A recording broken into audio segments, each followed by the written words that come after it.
Hello everyone. So today I am going to give you a Karin Markers update, and I will show you my pens 4 years later, and you can see how they have withstood the test of time.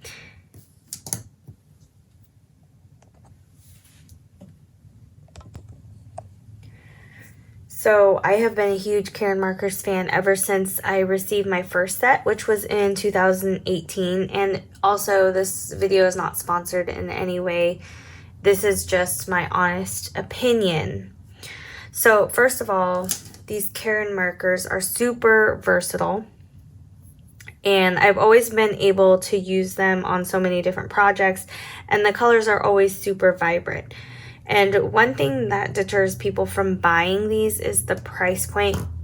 And I can completely understand that. I don't like spending a lot of money on pens either. So that is why I am doing this review, so I can show you if I think that these are worth it.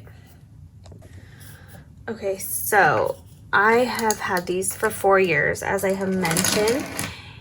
And I've taken good care of them, and I have stored them the way that you're supposed to, which is actually vertically. They come in their own special box that displays them very nice. So I've kept them stored vertically. And also, so one thing that I have done, which I do use them on a rough textured paper. But that's a good test, because if it can withstand a rough textured paper over 4 years, then that's going to be a good pen for you. So first, let me show you this black pen.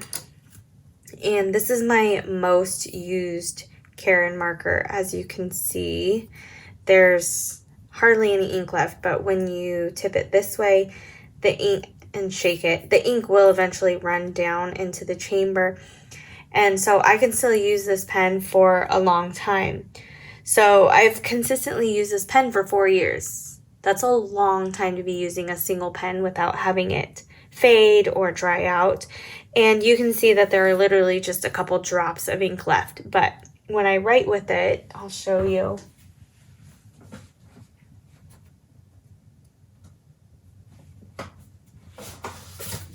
Okay.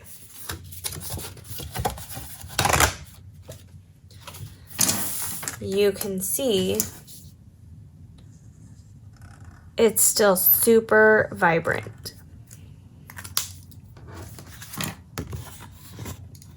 So Karin Markers actually have what's called a liquid ink technology, which means that the intensity of the ink will stay the same up until the very last drop. So you can see some of the ink fell down. So I still have a good amount of ink in this pen left. So, and then these are some of the other colors that I use. You can see they still have a lot of ink left, and I use these a lot, you guys. So they last a long time, a very long time. This is the blender pen. That's where the ink level is. But I just love how they don't fade at all. They're still super juicy and vibrant. Okay, so that was the ink test. So next is the nib test. So I've used this on many different kinds of paper, like I said, including the watercolor paper. So you can see that there is a little bit of wear and tear on the nib. But on most brush pens you can only use it on smooth paper. Like if you were to use it on a textured paper like this, it would almost instantly fray the nib. So for these pens, I did want to break the rules a little bit, because you can't blend with these pens on like a smooth paper, because they're so juicy that they will rip or tear the paper. So I have always used these on a watercolor paper, and the nib is still going strong.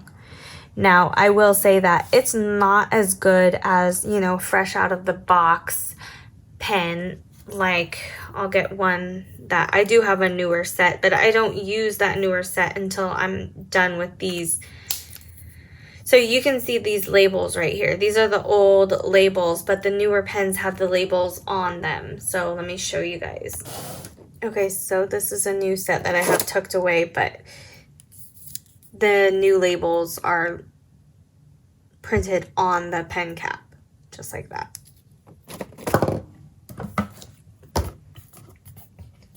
So, oh, I was going to show you how it would write being a new pen versus the old pen.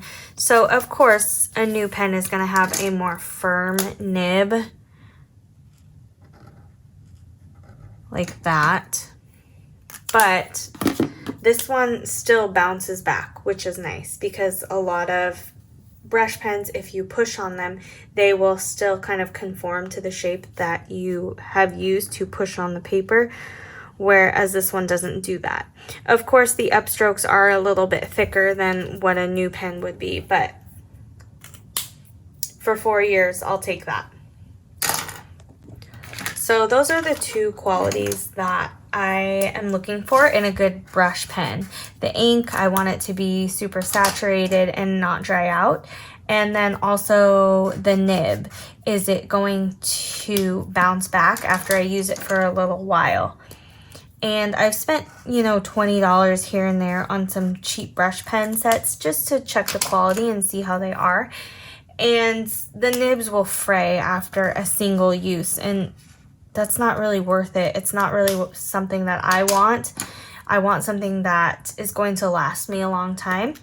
So my overall opinion is, obviously, yes, these are a little bit pricier, but in the end, I think they're worth it. These are my go-to pens. I grab them for any project that I have, anything that I need, something that I know I can rely on. This is what I go to. So instead of wasting hundreds of dollars on like multiple $20 sets, you can invest in a good set and it will last you a long time. And as you can see, the colors are still vibrant 4 years later.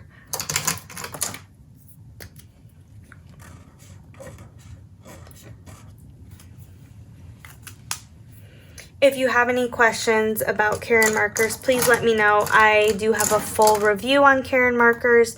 I have a review on the Karin Marker neons as well, so I will link those.